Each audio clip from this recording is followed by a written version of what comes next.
Close your eyes now and let your body sink into a place of complete comfort, allowing the day's events to drift away like leaves floating down a slow-moving stream, deeply relaxing, deeply breathing. As we settle into this quiet space, we turn our minds to a story from the past, a mystery that has lingered in the mist of the Appalachian Mountains for decades. Not to frighten, but to wonder, to explore the strange currents of history that sometimes sweep people away into the unknown. Let us travel back in time, drifting through the years, back to a winter long ago. The year is 1945. The setting is Fayetteville, West Virginia, a place of rolling hills and deep, quiet valleys where the trees stand tall and bare against the winter sky, and the air is crisp with the scent of pine and wood smoke. It is a time when the world was beginning to breathe again after years of conflict, a time of returning soldiers and rebuilding lives. But in this small corner of the world, on this particular night, the focus is entirely on the warmth of home. It is Christmas Eve, December 24th. The world outside is painted in shades of white and gray, the ground covered in a gentle blanket of snow that softens every sound, muting the footsteps of passers-by and hushing the wind as it weaves through the timber. In the Sodder household, a large 2-story frame house nestled 2 miles north of town, there is life, there is light, and there is the hum of anticipation that always accompanies this magical night. There is something profoundly comforting about a house full of people on a cold winter night, a bulwark against the chill, a sanctuary of light in the darkness. George and Jenny Sodder have built a life here, a life full of noise and laughter. They are the parents of 10 children, 9 of whom are home this evening. Imagine the scene, the fireplace crackling with glowing embers, casting dancing shadows on the walls, the smell of oranges and candies, the murmur of voices weaving together. George, a man of Italian descent, strong and hardworking, runs a trucking business. He is a figure of stability, resting now after a long year, content in the presence of his family. Jenny, the matriarch, moves through the rooms with the practiced grace of a mother who knows every creak of the floorboards, every drafty corner, every child's voice distinct from the others. The children are the heartbeat of this house. There is John, the eldest at home, 23 years old. There is George Jr., 16, Marion, 17, and then the younger ones, the ones who will become the center of our quiet contemplation tonight. Maurice, 14, perhaps thinking of the days ahead. Martha, 12, standing on the threshold of growing up. Louis, 9, full of energy. Little Jenny, 8 years old. Betty, 5. And the silence of the night waits for them all. As the evening deepens, the rhythm of the house begins to slow. The younger children ask to stay up late, captivated by the lights, by the new toys brought home by their sister Marion, gifts meant to be surprises, but shared in the joy of the moment. Their mother, Jenny, allows it, a small concession for Christmas Eve. She tells them they can stay up, as long as they finish their chores, feeding the cows, shutting the coop, ensuring the world outside is secure before they drift into dreams. The clock ticks forward, past 10 o'clock, toward midnight. The heavy woolen blankets of sleep begin to descend upon the house. George retires to bed, taking the youngest, little Sylvia, with him. The older boys head to the attic room. The house grows quieter, the laughter fading into whispers and then into silence. The snow continues to fall outside, adding layer upon layer to the world, sealing the house in a globe of white.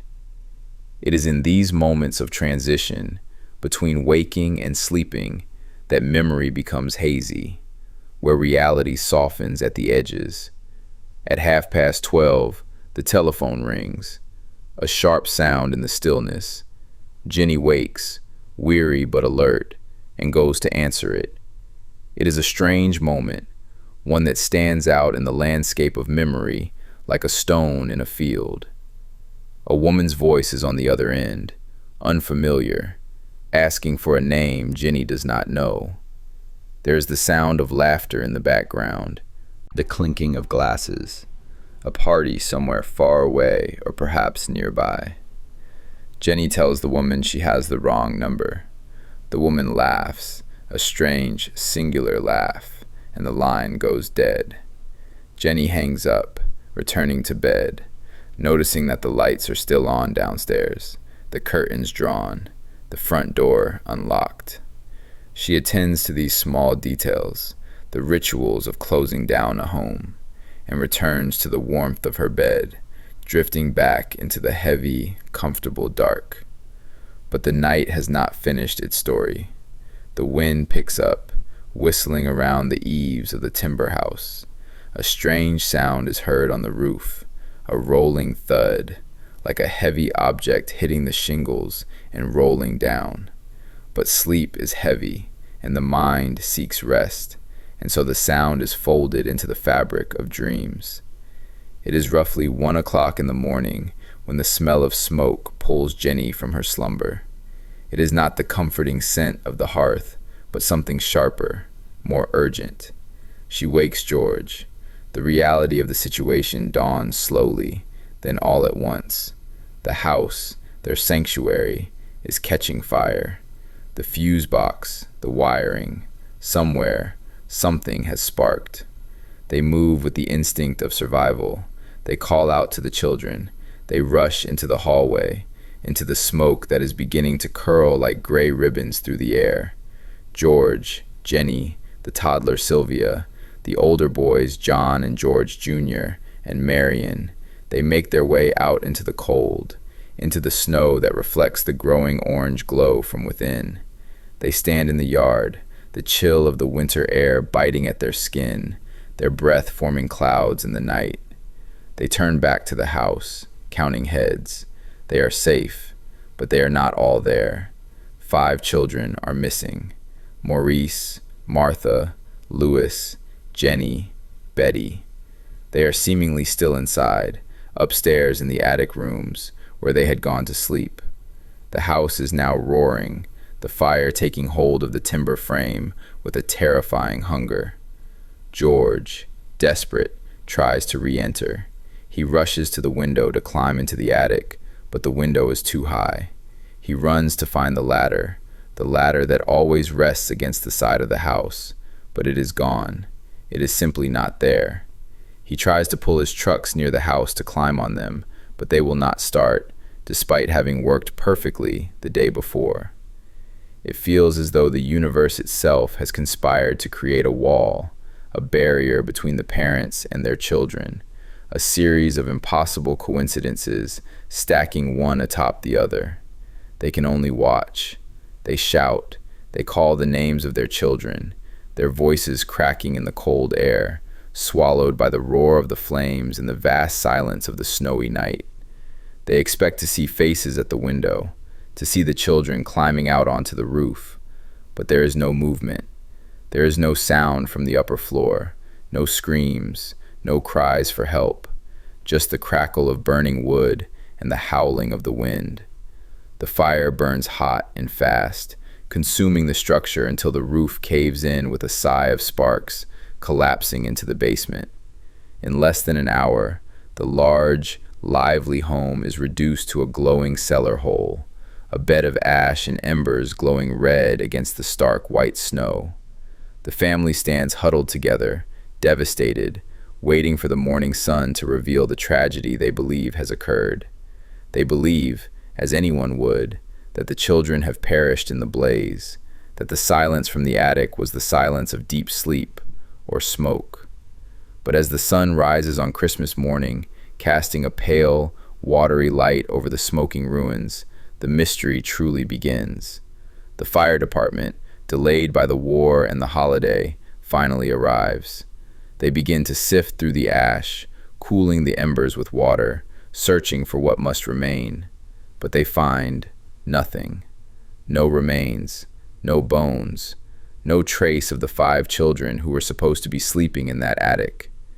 In a fire of such short duration, in a house of wood, it is scientifically expected that bones would survive.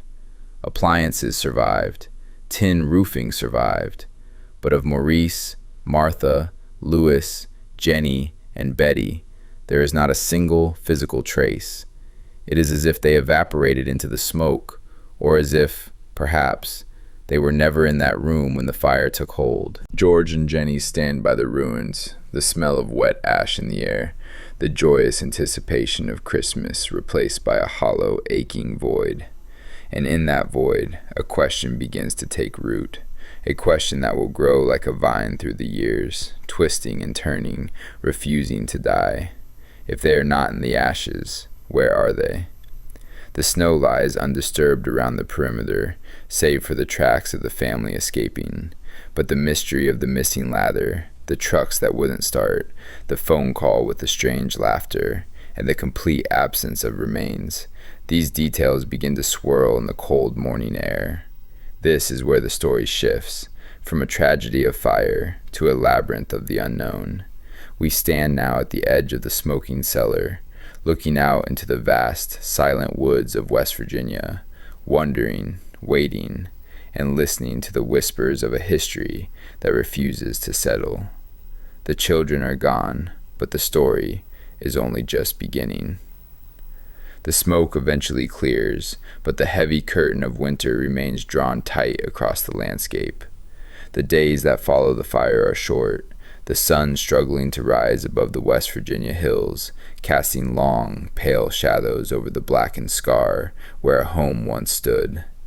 In the immediate aftermath, there is a rush to organize, to categorize, to file this tragedy away into the neat drawers of bureaucracy. A coroner's inquest is held, brief and solemn, under the gray skies of late December.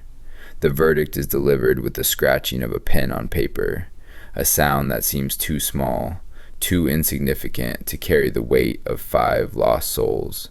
Accidental, they say. Faulty wiring, they conclude. The authorities wish to close the book, to let the snow cover the ruins, and let the town of Fayetteville return to its quiet rhythm. Death certificates are issued, signaling the end of a life, the end of a story. But for George and Jenny, standing in the cold silence of their temporary shelter, these papers are merely ink and wood pulp. They do not hold the truth. They do not explain the silence. It is in the quietest hours, when the rest of the world is sleeping, that the mind begins to replay the details, looping them over and over like a reel of film, seeking the frame where things do not align. George remembers the lights.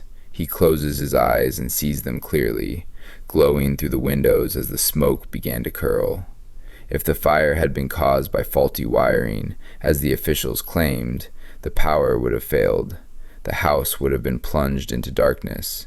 But the lights had remained, shining beacons in the night, until the very end. He thinks of the fuse box, later discovered in the wreckage, the switches not melted, the connections intact. The official story begins to fray at the edges, like an old tapestry pulling apart.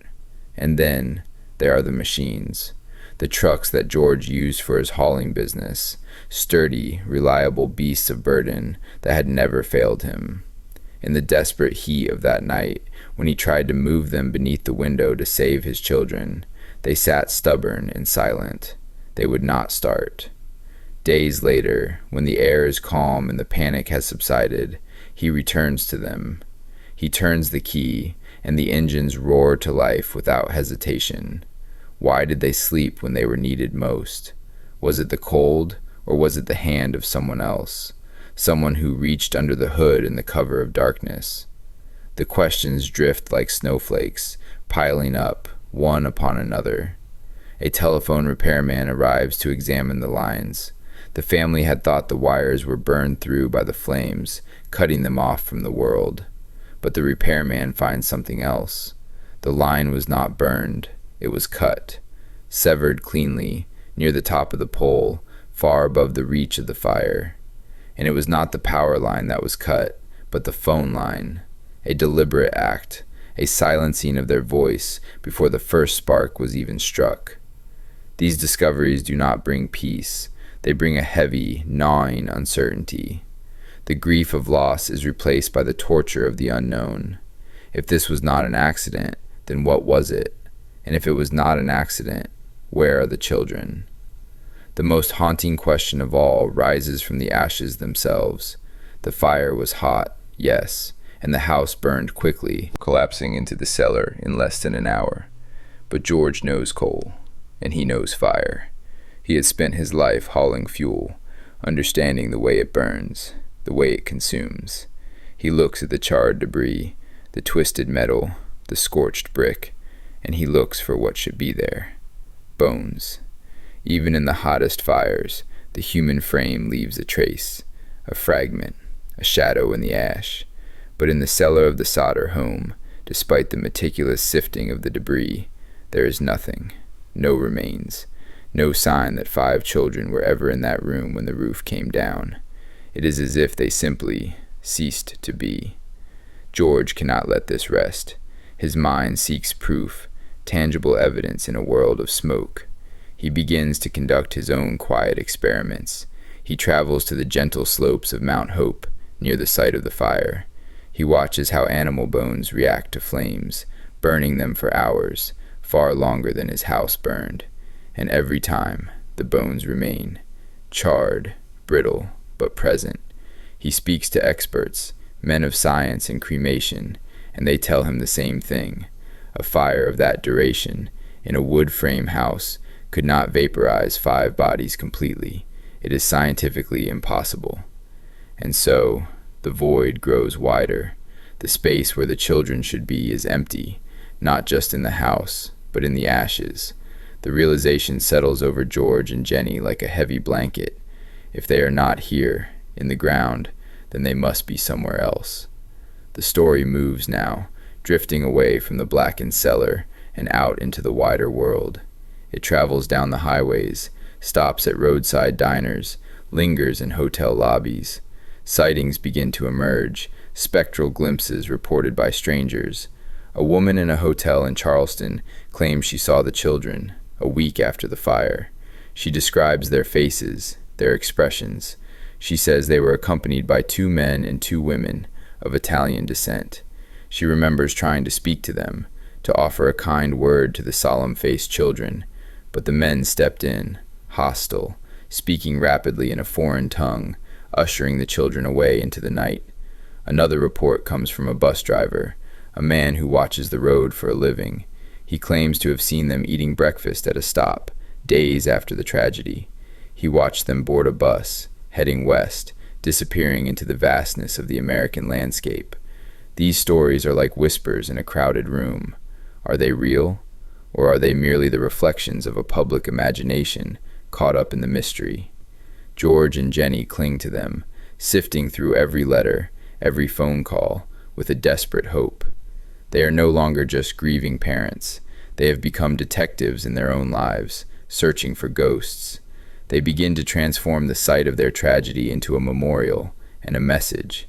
They plant flowers where the house once stood, turning the scarred earth into a garden of remembrance. And by the side of the road, facing the traffic that flows through Fayetteville, they erect a billboard. It is large, stark, and impossible to ignore. On it, they place the grainy black and white photographs of the 5 missing children, Maurice, Martha, Louis, Jenny, and Betty. Their eyes look out at every passing car, frozen in time, asking a question that no one can answer. The billboard becomes a landmark. Seasons change around it. The lush green of summer fades to the gold of autumn, the white of winter, and back to green again, but the faces remain unchanged. The reward for information grows, $5,000, then $10,000, a fortune in those days. But the silence from the woods and from the world beyond remains deep and unbroken. There are moments, strange, surreal moments, that ripple the surface of this long quiet. Years into the search, while excavating the site yet again, seeking anything they might have missed, a discovery is made. Buried in the dirt, encased in a box, they find a small, fleshy object. Hope flares, painful and sharp. Is this it? Is this the remains they were told existed? They take it to a pathologist, a man of science who examines the discovery under the cold light of a laboratory. His conclusion adds yet another layer of fog to the mystery. It is not human. It is beef liver, fresh, untouched by fire. The implications are dizzying. Who placed it there, and why? Rumors swirl, stories of a local fire chief who admitted to burying the box, claiming he wanted to give the parents closure, to make them believe the children had died so they would stop searching. But instead of closure, it brings only more distrust. It feels like a stage play, a constructed reality designed to obscure the truth. The liver, the cut wires, the silent trucks, it all feels like a labyrinth designed to trap them in confusion. The years begin to blur. The sharp edges of grief soften into a dull, constant ache. The children would be growing up now. Maurice would be a man, perhaps with children of his own. Martha would be a woman. They age in the minds of their parents, growing taller, changing, living a life in the imagination that they are denied in reality. George travels. He follows leads that take him across the country, chasing shadows. He hears of a girl in a convent in St. Louis, a boy in Texas. He drives for days, fueled by coffee and hope, only to find resemblance, but not recognition. He returns home, the miles adding up on his car, the lines deepening on his face. Jenny stays closer to the garden, tending the flowers, keeping the lamp lit in the window. She wears black, a symbol of her mourning, but her heart refuses to accept the finality of death. The world moves on. The 1940s give way to the 50s and then the 60s. The war is long over. The world is changing. But in Fayetteville, at the side of Route 19, the billboard stands as a sentinel. The paper peels and is replaced. The wood weathers and is reinforced. The story of the Sodder children becomes a local legend, a tale told to frighten children, a mystery discussed in hushed tones at dinner tables. But for the family, it is not a legend. It is a long, silent wait. And just when it seems that the story has faded completely into the mist of the past, just when the trail seems cold enough to shatter, a letter arrives. It is 1967. More than 20 years have passed since that smoke-filled night. The envelope is small, unassuming, but inside, there is no letter. There is only a photograph. And on the back of the photograph, a cryptic message that will reignite the flame of mystery one last time. But we must pause here, in the long quiet of the waiting years. We stand with George and Jenny, watching the seasons turn over the garden, listening to the wind in the wires, wondering if the answers lie in the ashes, or somewhere far beyond the horizon, where the road disappears into the unknown. The year is 1967, and the world outside has changed deeply since that cold Christmas Eve. The cars that pass the house on Route 19 are sleek and modern. The music on the radio has shifted its rhythm, and the trees that were merely saplings when the fire burned are now tall, casting long, heavy shadows across the yard. In the mailbox, nestled among the bills and the flyers, sits an envelope. It bears a postmark from Kentucky, a place of rolling hills and bluegrass quiet. Jenny holds the envelope in her hands. Her hands, now weathered by time and work and worry, tremble ever so slightly. Not with the frantic energy of the early years, but with the gentle vibration of a heart that has learned to guard its hope. She opens it slowly, the sound of the tearing paper sharp in the quiet kitchen. Inside, there is no letter explaining the long silence. There is no address, no date, no signature. There is only a picture. It is a black and white photograph of a young man. He is in his 20s, perhaps, with dark, wavy hair and eyes that seem to look through the lens, reaching across time and distance. The family gathers around, peering at the image under the warm glow of the kitchen light. They look at the shape of the nose, the tilt of the chin, the way the eyebrows arch. Is it him? Is this Louis, the boy who was 9 years old when the smoke took him away? George and Jenny turn the photograph over. On the back, written in a hand that feels hurried yet deliberate, are words that float like riddles in the air. Louis Sodder, it reads, and below that, I love brother Frankie, ill boys, A90132. The code is strange, the meaning obscured by the fog of separation. They touch the ink, wondering if Louis's hand rested there, wondering if this is a message from a life lived in secret, somewhere beyond the mountains. It is a moment suspended in amber, a sudden flare of light in the long tunnel of not knowing. They hire a detective, one last attempt to bridge the gap between the silence of Fayetteville and the mystery of Kentucky. The detective takes the photograph, takes the hope, and drives away into the horizon. But like the smoke that drifted into the night sky so many years ago, he too seems to dissipate. He never reports back. The trail, briefly illuminated by the flash of a camera, darkens once more. The silence returns, heavier now, but perhaps, strangely, more settled. The years continue their slow, inevitable march. The seasons paint the West Virginia hills in changing colors, the vibrant green of spring softening into the gold of autumn, the white blanket of winter melting into the mud of March. George, the steadfast father who planted flowers in the ashes, feels the weight of the years pressing down. In 1968, he closes his eyes for the last time, leaving the watch to Jenny. She continues to wear black, a visual echo of the night that stopped time. She tends the garden, shielding the earth where her home once stood. The billboard, that great wooden sentinel by the roadside, remains. It weathers the storms, the paint fading under the relentless sun, the faces of the children becoming faint, ghost-like, merging with the grain of the wood. Travelers still stop, reading the story, wondering at the endurance of such love, such grief. But for Jenny, the sharp edges of the mystery begin to smooth. The house is quiet. The remaining children have grown, have found their own lives, their own families. The dinner table is smaller now. The conversations are no longer dominated by theories and leads and frantic searches. Instead, there is a kind of hush, a reverence for what is gone. The anger at the injustice, the frustration with the officials, the desperate need for answers, all of these things begin to drift away, like leaves carried downstream by a slow-moving river. Jenny sits on her porch, watching the cars rush by on the highway.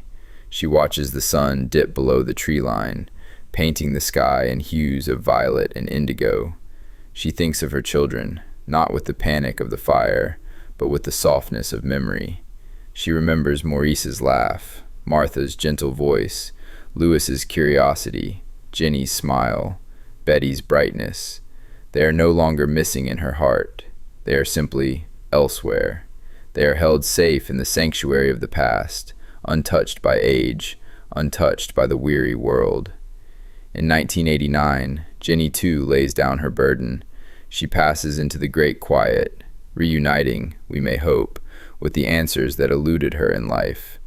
The physical vigil ends. The house by the road eventually changes hands. The billboard, having served its purpose as a monument to memory, is finally taken down. The wood is removed. The ground is cleared. The faces of the 5 children, which had looked out at the world for nearly half a century, are no longer visible to the passing cars. But the story does not disappear. It sinks into the land itself. It becomes part of the mist that rises from the valleys in the early morning. It becomes part of the wind that rustles through the oaks and the pines.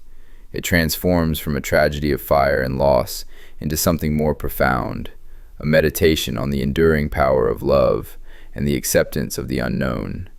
We are left now, standing at the edge of the story, looking back at the long road.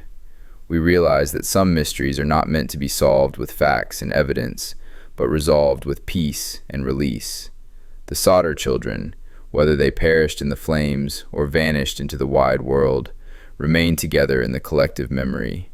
They are forever young, forever waiting on that Christmas Eve, surrounded by the excitement of unopened gifts and the comfort of a warm home. As we let go of the need to know, as we release the tension of the investigation, we feel a deep sense of calm settling over us. The questions that once seemed so urgent, where did they go? Who cut the wires? What did the letter mean? They all begin to fade. They dissolve into the soft darkness of the night, losing their power to disturb. Imagine the sight of the home now, reclaimed by nature. The grass is cool and soft. The earth is resting. Above, the same stars that looked down on that fateful night still wheel slowly across the heavens. They are indifferent to our mysteries, steady, bright, and eternal. The constellation of Orion hunts in the winter sky. The Pleiades shimmer like diamond dust. Under this vast canopy, the story of the Sodder family finds its rest. We breathe in the stillness. We accept that there are spaces in our lives and in history that cannot be filled. And in that acceptance, there is a profound tranquility. It is the tranquility of the library after the book is closed. It is the silence of the forest after the wind has died down. It is the peace of the ocean after the wave has broken. Let your mind drift away from the details, away from the dates and the names. Let yourself float on the river of time, unburdened by the need for resolution. The story is finished. The vigil is over. The lights in the house are out, and the world is asleep. Feel the heaviness of your own eyelids, mirroring the closing of this chapter. The tension in your shoulders melts away, just as the snow melts into the spring earth. You are safe. You are calm. You are here, in the gentle embrace of the present moment. The echoes of Fayetteville are faint now, barely a whisper. The wind in the wires hums a lullaby. The shadows stretch out, comforting and cool. Everything is as it should be. The past is a dream, and you are drifting, slowly, softly, into the deep, restoring silence of your own rest. Good night.